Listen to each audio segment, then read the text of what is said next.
집 뿌리는 비유를 마치겠습니다. 우리 이 13장 보면 맨 먼저 씨 뿌리는 비유가 나오죠. 1절에서 9절까지 보면은 씨 뿌리는 비유가 이 13장 첫 번째 나옵니다. 그다음에 두 번째 비유가 곡식과 가라지죠. 24절부터 30절에 곡식과 가라지의 비유가 나오고, 그 다음에 31절 이하에 보면 겨자씨의 비유가 나옵니다. 그 다음에 33절 33절 보면은 누룩의 비유가 나오죠. 누룩의 비유가 나온 다음에 이제 44절에 밭에 감추인 보화의 비유가 나옵니다.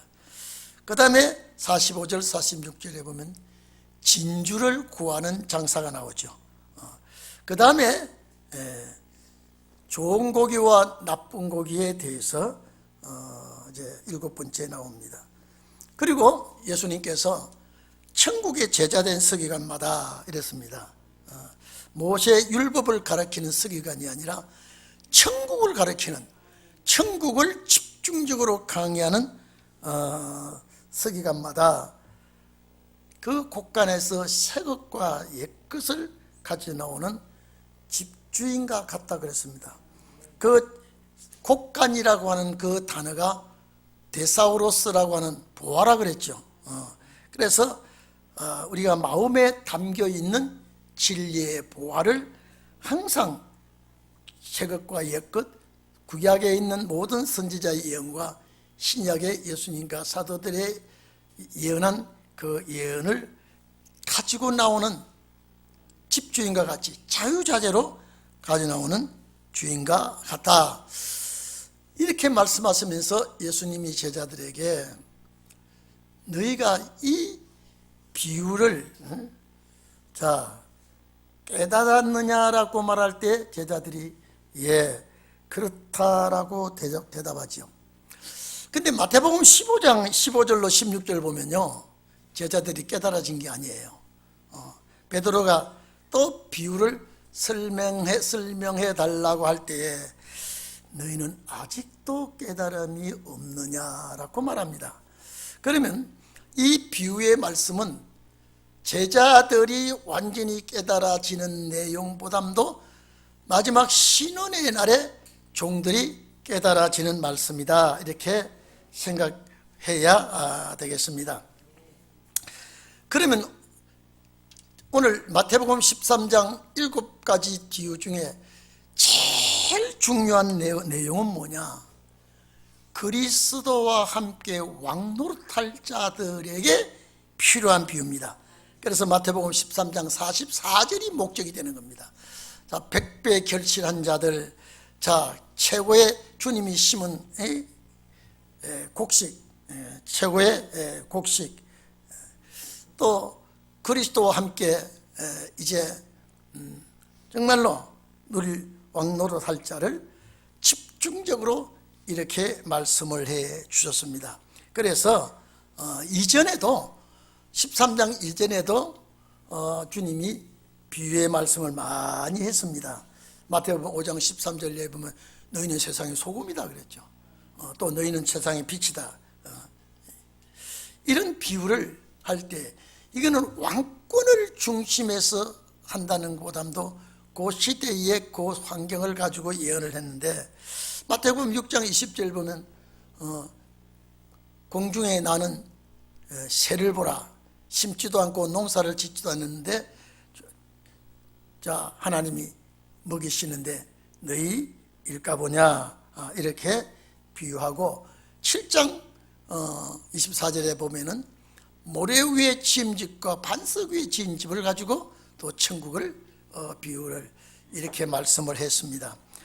제일 중요한 것은 13장에 그리스도와 함께 왕노릇할 자를 중심해서 이렇게 말씀을 비유를 하시면서, 그 이전에 비유하는 것은 천국에 관한 것은 천국은 이렇다라고 했는데, 마태복음 9장 보면은 16절에 생배 조각과 낡은 배 조각, 생배 조각을 낡은 옷에 붙일 수가 없다라고 하는, 그것도 생배 조각은 천년 안식의 축복을 말하지만은 낡은 배 조각은 율법의 그 낡아 빠진 그 진리를 말하는 것이고, 새 포도주는 새 부대에 담아야 한다.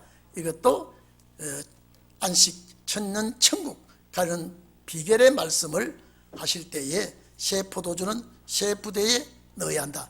그러면 요 말씀과 요한복음 2장 보면은 가나 혼인잔치에 포도주가 떨어졌을 때 이제는 물로 만든 포도주로 이제 잔치를 하고, 나중에 그 물로 만든 포도주가 먼저 나온 포도주보다 더 좋더라라고 하는 것은 영생하는 포도주이기 때문에. 그런데 실제 나중 나온 포도주는 포도가 한 송이도 들어가지 아니하고 물로 만든 술이라 그랬죠.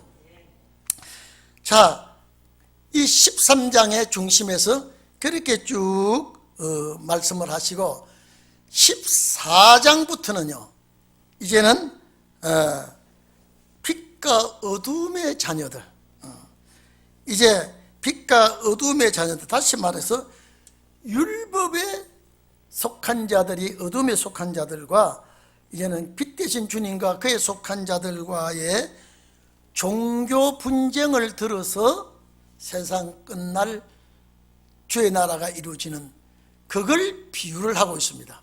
이제 13장 가기 전에 우리가 쭉 보면 종교 지도자들과 주님과 주의 제자들, 다시 말해서 빛과 어둠의 충돌로 이제 많이 일어나기 시작합니다. 그 14장 이후부터는 빛과 어둠의 충돌이 일어나는데, 거기에서 이제 천국에 대한 또 비유를 말씀합니다.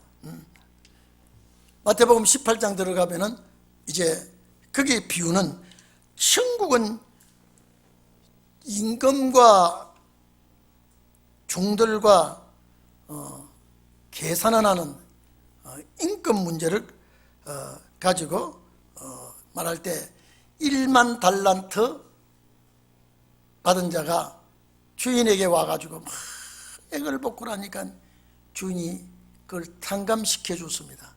그런데 이 사람이 그 은혜를 잊어버리고 자기에게 100데나리온 빚진 자에게 폭력을 가하고 옥에 가두고 이렇게 몹쓸 짓을 할 때, 이 소문이 주인에게 들어갔을 때 이제 주인이 그 사람을 불러서 그 달란트, 그 많은 달란트, 1만 달란트를 갚기까지 주인이 도로 옥에 갖다 넣어버린다. 그러면 이 달란트의 비유는 뭐냐? 앞으로 우리는 용서와 관용을 가지고 주님 나라 가는 일에 대해서 말씀했고, 20장 보면은 포도원의 품꾼을 비유해서 또 천국에 관한 얘기를 합니다. 이른 아침에 포도밭에 가서 일을 하라 그러면서 보내놓고 3시에, 6시에, 9시에, 11시에 포도밭에 일하게 하고, 마지막에 이제 그 포도밭 주인이 임금을 줄 때에 먼저 온 자들이 맨 나중에 받죠. 나중 온 자가 먼저 1달란트 받으니까 자기들은 일찍 왔으니까 많은 것으로 또 채워줄 줄 믿었다가 자기도 1달란트밖에 주지 않으니까 오히려 주인을 좋지 않은 사람으로 여길 때에 주인이 그렇게 말하죠. 너와 나와 계약할 때 1달란트 계약하지 않았느냐. 11시에 온 사람은 1시간밖에 일 안 했지만 내가 그 보상을 해주는 건 내 마음이다. 천국 일한 자는, 가장 천국에 대한 말씀을 하실 때 복 있는 자가 누구냐? 끝날 무렵에 일한 일꾼이 가장 복 있다라고 하는 그 비유를 말씀하고 있는 것이죠. 21장 보면은 이제 포도밭에 가서 일하라고 일합니다. 그런데 마다들이 대답하고 일하러 가지 않았습니다. 그게 둘째 아들이 실소이다 하고 포도밭에 가서 일을 했는데, 누가 아버지의 마음을 시원케 했느냐, 이렇게 비유를 말하죠. 그러면 포도밭 이런 마지막 천국에 관한 일한 자가 축복받는 것을 말할 때에 그 비유를 낸 겁니다. 자, 다시 얘기합니다. 13장 이후에 14장부터는요. 종교 피태의 자녀와 어둠의 자녀들 간의 충돌과 천국 갈 자와 못 갈 자를 나눌 때 그렇게 나누기 시작했습니다. 그리고 21장에 보면은요, 여기에 집주인이 포도원을 만들고 산울로 두르고 술터를 파고 포도즙 자는 구유를 만들고 망대를 짓고 농부들에게 세를 주고 갔습니다. 세를 주러 가가지고 자, 포도 결치할 때가 될 때 일꾼들을 보내니까요, 그 싹을 주지 않냐고 폭력을 가하고 쫓습니다. 두 번째 또 보내도 또 그렇게 합니다. 세 번째, 내 아들은 보내면 그렇지 않겠지 하고 아들을 보냈는데 그 포도밭 일꾼들이 자, 이는 상속자니 죽여버리자. 죽여버리고 이제 우리가 포도밭을 차지하자 할 때에 포도밭 주인이 노해서 이제 그 먼저 포도밭 주인을 다 멸하고 이 결실하고 열매를 맺어 갚을 만한 세를 주고 실과를 바칠 만한 시기에 다른 농부들에게 포도밭을 맡긴다. 실과를 바칠 만한 시기에 이것 우리의 초점을 맞춰야 됩니다. 실과를 바칠 만한 시기에 다른 농부에게 세를 줬다라고 하는 것은 이방인에게 세를 주는데, 세를 주는 그 세를 수확기에 세를 바칠 때가 언제나 이는 추수 때입니다. 가을입니다. 그때에 일꾼들에게 세를 주고 간다라고 하는 것은 신혼의 날의 역사를 천국 갈 자와 가지 못할 자를 나누고 얘기했죠. 그 다음에 22장 보면 혼인잔치를 베풀고 이제 초대를 합니다. 소와 소를 잡고 살찐 짐승을 잡고 모든 것을 갖추었습니다. 그런데 초대하고 그들을 이렇게 오시라고 했는데도 오지 아니하고 다 자기 일터로 갑니다. 거제라고 상업처로 또 자기 밭으로 가고 다 갈 때에 심지어 그 초대하는 일꾼들을 폭력을 가할 때 주인이 너무 노해서 군대를 보내가지고 다 그들을 살인자들을 보복을 하고 그 집을 불태우고 사거리에 가가지고 만나는 자마다 다 이 잔치에 오라고 그래라. 그래서 다 올 때가 만나는 자마다 다 불러드릴 때가 이는 은혜 시대라 이 말이죠.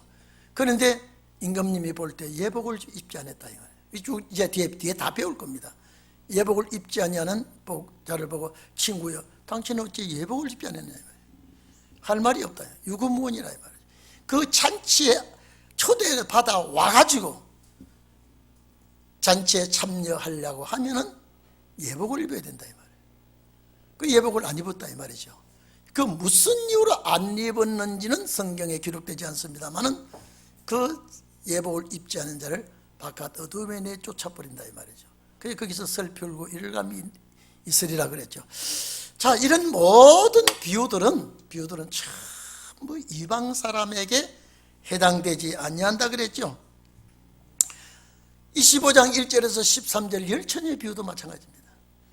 신랑을 올 때 등불을 들고 맞이하는 문제. 등불이 꺼져가면 이거는 혼인잔치에 들어갈 수가 없다는 거. 그 다음에 5달란트, 2달란트, 14절, 25장 14절부터 있죠. 5달란트, 2달란트, 1달란트 받아가지고 사명 충성하지 아니할 때 이거는 또 바깥 쫓겨나서 슬피 울고 이를 갈미 있게 될 것이다. 그 다음에 마지막에 뭐냐? 마지막에는 이제 31절에서 46절까지 25장 보면요, 양과 염소의 비유가 나옵니다. 오른편의 양과 왼편의 염소에 대한 심판하는 이 비유를 마치고 이제 완전히 비유가 끝납니다.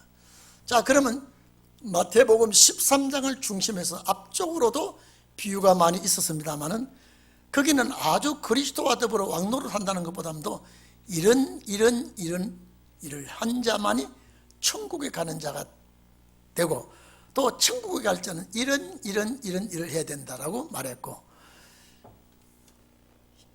이 마태복음 14장 이후에는요, 이제는 종교 싸움이 일어나기 시작하고요, 빛의 선자와 어둠의 선자와의 싸움에 천국 갈 자와 가지 못할 자의 비유를 쭉 얘기합니다.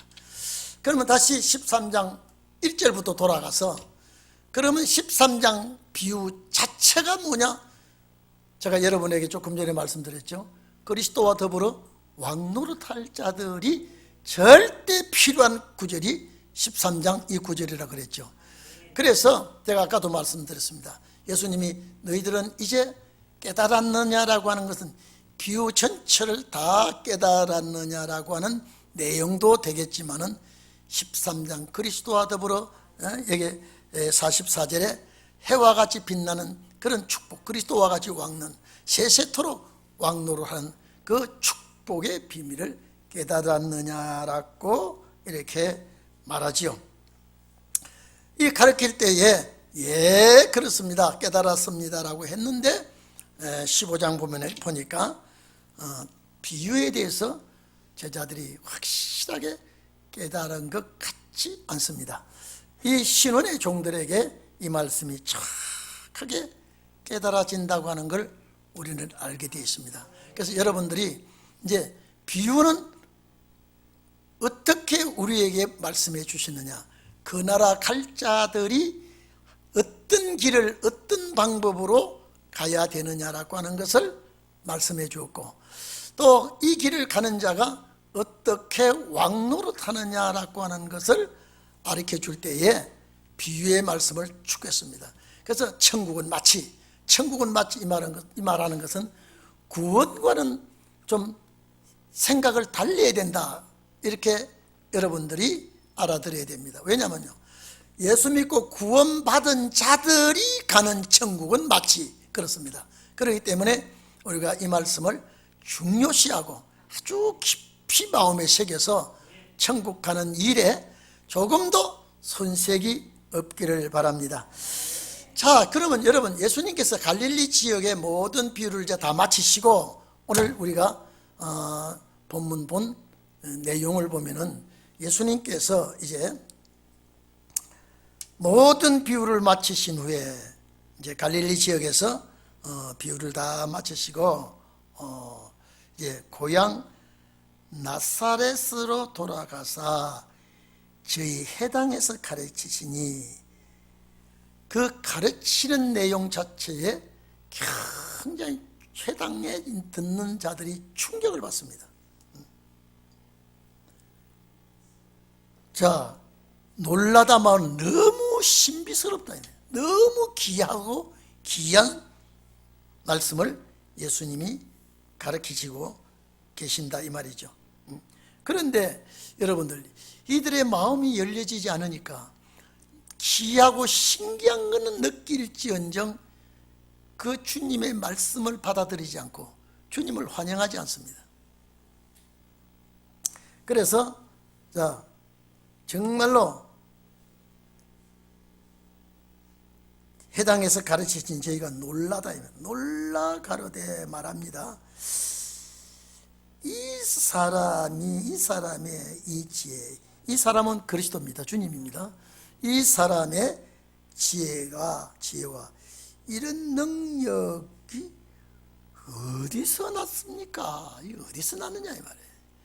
정말 이거는 사람은 확실히 나사렛 사람인데 하는 일은 보통 사람이 하는 일이 아니라 이 말이죠. 마가복음 6장 2절로 4절에도 이 말씀이 들어있고, 누가복음 4장 22절 24절까지 봐도 이 말씀이 들어있습니다. 예수님께서 해당에 들어가셨을 때에 가르치시는 그 강의의 내용이, 강의하는 방법이 율법학자들과도 서기관들하고도 다르고 제사장들의 무리와도 전혀 다른 강의를 능수능란하게 강의를 하시니까 거기에 깜짝 놀란다. 그러면 깜짝 놀라면 그걸 알아보려고 하고 들어보려고 하고 이해를 하려고 하지 않냐고 오히려 거기에 대해서 반감을 가지게 됩니다. 오늘 여러분, 제가 다시 말씀을 드립니다. 앞으로 우리가 빛과 어둠의 충돌이 생길 때에 반드시 이거는 이방인과의 충돌도 있겠지만은 제일 큰 충돌은 믿는 자 사이에서 일어나는 충돌입니다. 천국은 구원 문제가 아니라 이러면 여러분요 놀랍니다. 천국은 구원 문제가 있다. 그러면 구원 문제가 아니라고 하는 제 말은 어떤 구원 문제가 아니라고 하느냐라면 영혼 구원 문제가 아니라는 걸 전제하에서 드려야 됩니다. 영혼 구원 문제가 여기에 해당되지 않고 영과 육의 구원이 이루어지는 그들에게 해당되는 자가 천국이라 이 말이죠. 그렇기 때문에 이걸 잘 이해하지 못하면, 그리고 이해할 수 있도록 주님이 귀를 내려줘야지, 절대 이거는 세상 지식이 있다고, 세상 학식이 있다고, 세상에 많은 경험이 있다고 해서 이 말씀이 받아들이지 않습니다. 이거는 주께서 귀를 열어주셔야 돼요. 마음을 열게 해주세요. 아, 이 말씀이 그렇게 되는군요. 이 말씀이 그렇습니까? 라고 이해가 되지, 주께서 귀를 열어주지 않냐면요 아무리 천사의 소리를 해도 이 말씀이 들려지지를 않습니다. 그리고 믿어지지를 않습니다. 여러분, 믿음은 선물이에요. 그냥 내가 배웠다고 해서 믿어지는 게 아니라 믿어질 수 있도록 성령의 은혜를 주셔야 이 말씀이 믿어지는 겁니다. 그래서 여러분, 이제 제가 오늘 13장을 마치기 때문에 비유를 앞에서부터 뒤에까지 쫙 했는데 중심은 어디냐, 13장이라. 앞에도 비유를 말했고 뒤에도 비유를 말했는데 전부 다 천국에 가는 다 비유지만은 13장은 왕권에 관한 비유다 이 말이에요. 그리스도와 함께 세세토록 누릴 수 있는 비유를 주님이 이거는 직접 해석까지 해주시고 우리에게 이 말씀을 간직하도록 해주셨다. 이걸 우리는 알아야 됩니다. 그래서 그 많은 사람들이, 주로 예수님께서 복음 역사의 핵심은 어디냐? 갈릴리 지역이죠. 갈릴리 지역에서 자, 오병이어, 칠병이어, 뭐 여러 가지 문둥병 고치고 불구자 고치고, 이게 전부 다 지역 역사는 갈릴리 지역입니다. 자, 이 지역에서 역사가 일어나고 있는데 제사장과 서기관 바리새 교인들은 전혀 거리가 멀리 동이 서에서 먼 것 같이 먼 위치에서 주님을 비난하고 있습니다. 그런데 여러분 봐보십시오. 예수님이 항상 해당에 들어갑니다. 오늘날 말하면 교회입니다. 해당에 들어가서 많은 사람들을 가르치니까 예수님의 가르치심이 대단히 월등하지요. 그러니까 이 해당장이 볼 때는 저 사람이 자주 오는 게 좋아요, 안 좋아요? 안 좋아요. 이유는요, 인기가 저 사람한테 다 몰린다. 이 해당장이 강의라든지 서기관들의 강의하면 몇 개 들어가지 않아요. 그러니까 참 저 사람은 인품은 어디 출신이며 어떻게 자라난 걸 너무나 잘 알기 때문에, 여러분 아무리 나사렛에서 자라났다고 한들 그가 메시아인 것 같으면 영접하는 게 원칙이죠. 이 받아들여야 돼요. 근데 안 받아들입니다. 그래서 이 능력은 권능입니다. 예수님이 얼마나 권능을 많이 행하신지 몰라요. 얼마나 큰 역사를 행하신지 몰라요. 그래서 이 능력이 어디서 났느냐라고 하면서 얼마나 인격적으로 모독하는지 보십시오. 이는 목수의 아들이 아니냐. 목수의 아들이 아니냐. 마가복음 아까도 말씀드렸죠. 6장 2절에 4절을 보면요, 예수께서 해당에서 가르치실 때에 많은 사람들이 예수의 지혜와 능력을 보고 놀랐다 그랬습니다. 그게 이 사람이 마리아의 아들 목수가 아니냐. 그러니까 이 예수님께서 보면요, 목수일을 좀 많이 한 것 같아요. 왜냐하면 아버지가 일찍 돌아갔었으니까 아마 그런 것 같아요. 목수일을 많이 한 것 같아요. 이제 목수의 아들이라고 말하는 데도 있지만은 이 목수가 아니냐 이 말이에요. 자, 그러면 예수님께서 이런 일을 한 자가 어떻게 해당해서 가르치고 많은 무리에게 문제를 일으키느냐, 이렇게 인격적으로 아주 손상을 시키고 낮추고 있습니다. 이런 지혜와 이런 능력이 어디서 났느냐 이 말이죠. 여러분 아시죠? 여러분 아지 않습니까? 해당에 들어서 가르치니까 제일, 그러니까 해당장 이하 지도자들이 예수님을 영접하지 않고 있다 이 말이죠. 그 모친은 마리아. 여러분, 인격적으로 사람의 가정에, 예수님의 가정을 너무 잘 아는 것이, 이것이 폐인이 됩니다. 오늘 여러분 봐세요. 예를 들게요.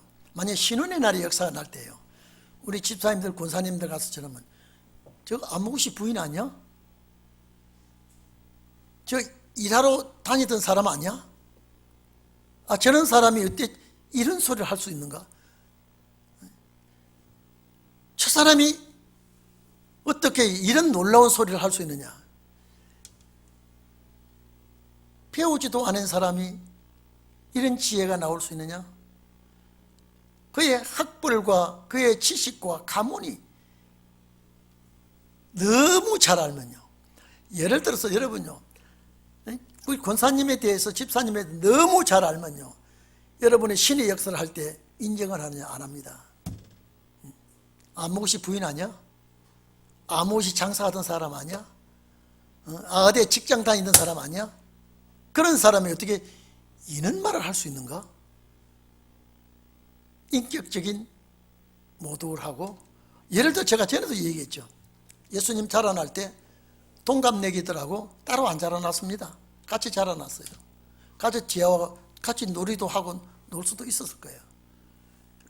그런데 어느 날 갑자기 나를 믿는 자는 죽어도 산다 그러면요, 누가 그걸 믿겠습니까? 내 피와 살을 먹고 마시지 않으면 영생이 없다. 저도 그 시대에 태어났다면 예수가 그런 소리 하면요, 정신 이상자라고 보죠. 접대 허경영 씨라고 하는 유튜브를 보니까요, 되게 망측한 소리 하더라고요. 하늘에서 자기는 이 지구에 왔고, 지구에서 대한민국에 온 것은, 이거는 세계를 살리기 위해서 자기가 여기 왔다. 자기는 신인이라고 그래요. 아, 그러면서 여러분요, 정말로 그 사람의 신봉자들이, 젊은 세대들이 많이 따라다니는 것 같아요. 굉장히 많은 무리가 따라다니는 것 같아요. 들어보면요, 웃기지도 않아요. 웃기지도 않아요. 윤회설을 주장하는가 하면은 자기는 신의 아들로서 세상을 다시 개혁을 하러 왔다고 하면서 자기는 자기를 섬기지 않냐면은 재앙이 온다는 거예요. 금년 여름에 우리나라 재앙이 많이 온 것도 자기를 몰라봐서 그렇다는 거예요. 그러니까 막 박수를 치고 환영을 해요. 가만 보면 예수님 때도 그럴 것 같아. 정말로 하나님의 아들의 모습으로 나타나지 아니하고, 그리스도로 나타나지 아니하고, 목수의 아들로서, 목수로서 나타나니까요. 여러분 집을 수리하고 여러분 집에 일을 하던 사람이 어제 일하고 오늘 품삯 받아가지고 오던 사람이 오늘 집사님, 권사님, 나 믿어야 영생한다고 하면 아멘 하겠습니까? 어제 우리 집에 일하고 갈 때 돈 좀 적게 준다고 제대로 돈 달라고 하는 사람인데 오늘 갑자기 나타나서 저런 행동을 할 때 아멘 할 수 있습니까? 너무 사람을, 육에 관한 사항을 너무 잘 알면요, 영적인 문제가 맥히게 되어 있습니다. 저 목수 아니냐? 남의 일을 하러 다니던 사람 아니냐 이 말이에요. 여러분, 요사이 목수는 돈이 많아요. 대단히 재벌가들이 많습니다. 그 당시의 목수는 돈이 없고, 특히 예수님은 가난한 자의 생활을 하고 자라난 사람이에요. 그 형제, 그 모친은 말이야 너무 잘 알아요. 저 사람 어머니 모친이야. 그 형제 누구요? 야고보, 요한, 시몬, 유다. 유다를 하지 않았느냐 이 말이에요. 그런데 여기에 보면은요, 야고보는 야고보서의 제자가 되어 있고요, 유다는 유다서의 제자가 되어 있습니다. 그러면 여기 우리가 볼 때요, 예수님 그 공생애 동안에는요, 예수님의 동생들이요, 예수님을 환영하지 않았습니다. 내가 나타내기를 좋아하는 자는 예루살렘으로 올라가라고 그러면서 제자들이 형님을 비난했습니다. 그러면 이런 예수님을 이제 정말로 이렇게 훌륭하게 따라다니고 이제 그를 섬기지는 않았지만은, 아마 오순절 성령 이후에 이들이 야고보서를 기록하게 되고 유다서를 기록하게 되지 않았나 이렇게 생각이 들죠. 그분 형제들이 많죠. 그런데 여자 동생들도 있는 것 같아요. 그 누이들은 그랬죠. 단수 아니죠. 그 누이들은 우리와 함께 있지 아니하냐. 아마 결혼했어도 간 동네 살한 것 같아요. 이런 집에 예수가 어떻게 메시아냐 이 말이에요. 여러분 맞죠? 육적으로 볼 때 메시아로 인정할 수가 없죠. 그것이 이들에게 암초입니다. 너무나 육의 생활을 너무 잘 알고, 그 형제간도 다 우리 같이 있지 않느냐, 저 목수 아니냐. 그러면 그 입에서 나오는 말씀, 능력을 보지 않고 가정을 봤다 이 말이에요. 예수님의 가정이 너무나 가난하고 비난한 가정이고 볼품도 없는 그런 집안에서 어때 저 사람이 메시아라고 나올 수 있느냐. 그 말하는 소리는 놀랍지만은 그 가정 환경을 너무 잘 아니까 인정을 하지 않았습니다. 그 너희들도 우리와 같이 있는 사는데 어떻게 저 예수가 메시아냐, 하나님의 아들이냐.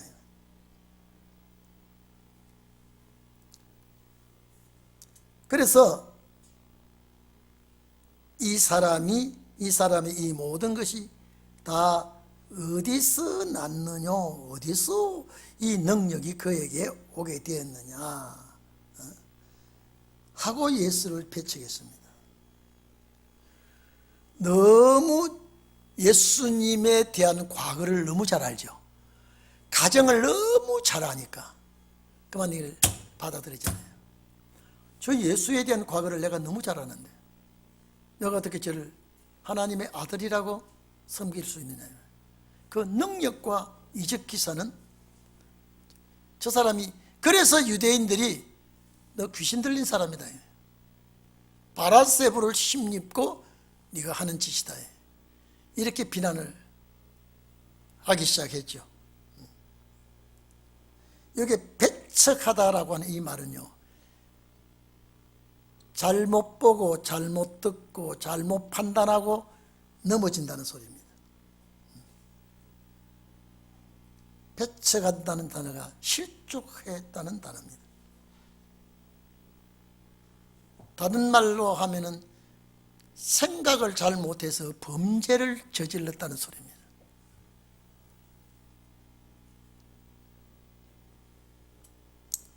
예수에 대해서 너무 잘 육의 생활을 너무 잘하니, 아마 제가 여러분 신혼의 역사 때도 정말 이럴 겁니다. 저 혜성이나 쟤들이 신혼의 능력을 가지고 자기 회사에 가서 얘기하면 너 어제 직장 나왔던 놈 아니야? 우리 회사에서 너 월급 때문에 가지고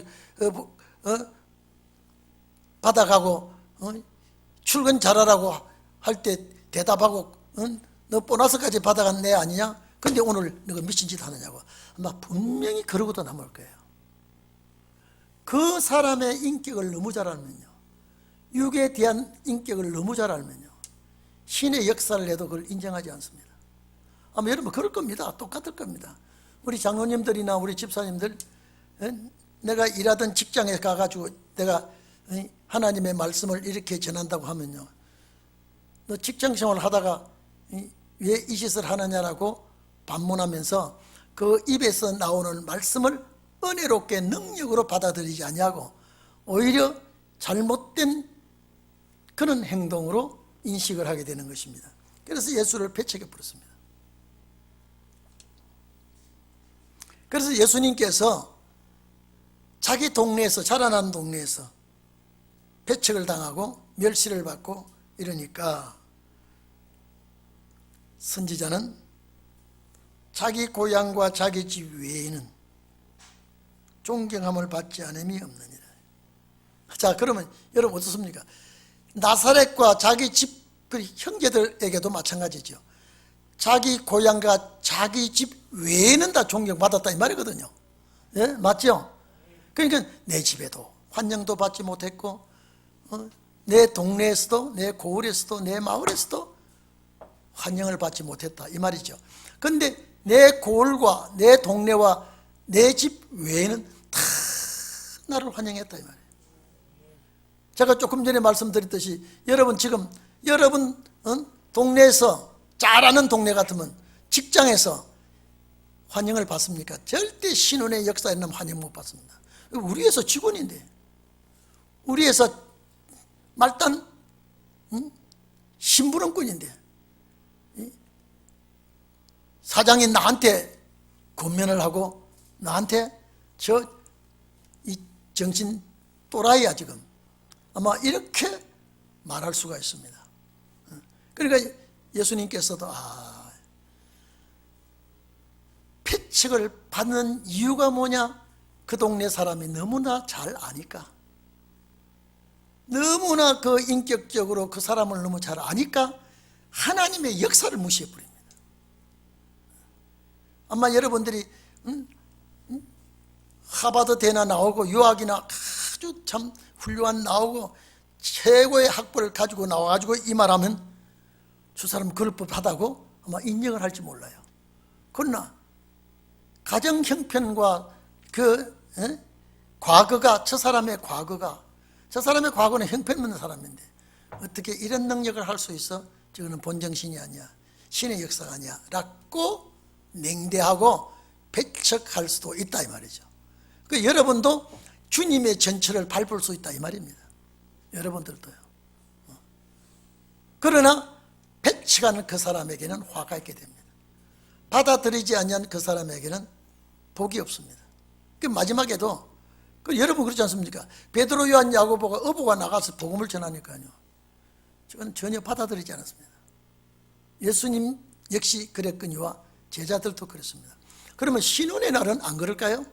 신혼의 날도 그렇습니다. 신혼의 날도 똑같습니다. 여러분 만약에 신혼의 역사를 한다고 할 때 환영합니까? 환영 안 합니다. 환영할 사람은 따로 있습니다. 환영할 사람 따로 있어요. 그러나 드려야 할 자가 받아들이지 않고요, 이 말씀을 내가 듣고 소화를 시켜야 될 사람이 듣고 배척을 해버린다 이 말이거든요. 그러니까 주님 가신 길을 사도들이 걸어갔고, 또 주님 가신 길, 사도들이 걸어간 길을 우리도 걸어가게 되어 있습니다. 그래서 우리가 가는 길은 좁은 길이다. 많은 사람이 환영을 하지 않는다. 그렇지만은 모이면 많습니다. 천국에 모인 숫자는 많습니다. 여러분 전라도 경상도 저쪽에서 배추 한 차씩 올라왔는데 거기는 한 차 나갔어요. 근데 가락동 시장 가니까 수십 대가 들어가는 입구에 밀려 있어요. 왜? 모이는 집합 장소니까. 신혼의 역사가 참 천에 만에 하나씩 뽑혀지지만 천국에 들어갈 때는 숫자가 어마어마하게 많아진다는 이 말입니다. 그래서 자기 고향에 외에는 존경함을 받지 않음이 없느니라. 영광을 받고 환영을 받고 칭찬을 받지만은 이 나사렛 동네에서는 전혀 그러지 못했다. 저희가 믿지 아니함을 인하여 불신앙이죠.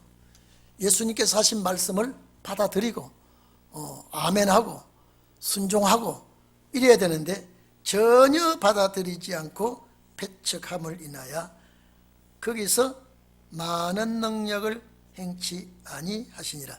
여러분, 우리 마태복음 10장 보면요, 너희들을 받아들이지도 않거들랑, 너희들을 받아들이지도 않거들랑 발에 먼지까지 떨어버리라 그랬죠. 예수님께서 전혀 받아들이지 않으니까 그를 떠나버렸습니다. 이게 우리가 이 말씀을 곰곰이 생각해 보면요, 참 핍박을 받아도 정당하게 받는 핍박은 당연하지만요, 인격적으로 아무것도 아닌 걸 가지고 핍박하고 아무것도 아닌 걸 가지고 이제는 시시비비를 걸고 이런 일을 하게 되어 있습니다. 그러니까 누가복음 4장 보면요, 예수님을 낭떠러지에, 누가복음 4장 29절을 보면 예수님을 낭떠러지에 가서 밀어버리려고 그랬습니다. 죽여버리려고 그랬습니다. 결국 예수님은 그들의 손에 의해서 십자가에 못 박혀 돌아가시고 부활 승천하셨지만은요,